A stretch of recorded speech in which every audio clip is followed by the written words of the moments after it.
Chief justice Pakistan Yahya Afridi की supreme court reporters के साथ गैर रस्मी गुफ्तगू की मजीद तफसीलात सामने आई हैं। चीफ जस्टिस ने बताया कि उन्होंने वज़ीर आज़म और अपोजिशन लीडर को सुप्रीम कोर्ट मदऊ किया है। बानी PTI का भी खत मिला है जिसमें उठाए गए मंदरजात संजीदा नौइयत के हैं।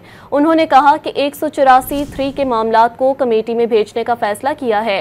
मजीद जानते हैं डॉन न्यूज़ के नुमाइंदे उमर बर्नी हमारे साथ लाइन पर मौजूद है। उमर, बताइएगा मजीद क्या कहा गया चीफ जस्टिस की जानिब से?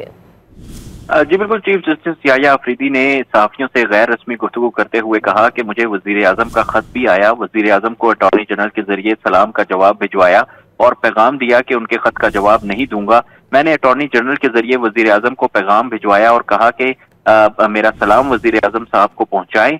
मैंने वजीर आजम साहब को बजरिया अटॉर्नी जनरल कहा कि अपनी टीम के साथ आए। हमने कायदे हिज़्ब इख्तिलाफ से भी बड़ी मुश्किल से राब्ता किया। वजीर आजम और अपोजिशन लीडर दोनों को सुप्रीम कोर्ट मदऊ किया है। हमने हुकूमत और अपोजिशन दोनों से अदालती इस्लाहात के लिए एजेंडा मांगा है। पाकिस्तान हम सब का मुल्क है। चीफ जस्टिस ने बताया कि बानी PTI का खत भी मौसूल हुआ। खत के मुंदरजात संजीदा नौइयत के हैं। बानी PTI ने खत के साथ दीगर मटीरियल भी लगाया है। बानी PTI जो हमसे चाहते हैं वो आर्टिकल 184 की शिक 3 से मुतल्लिक है। मैंने कमेटी से कहा कि इस खत का जायजा लेकर फैसला करें। बानी PTI का खत जजिस आईनी कमेटी को भिजवाया है, वो तय करेंगे। ये मामला आर्टिकल 184 की शिक 3 के तहत आता है। इसे आईनी बेंच ने ही देखना है।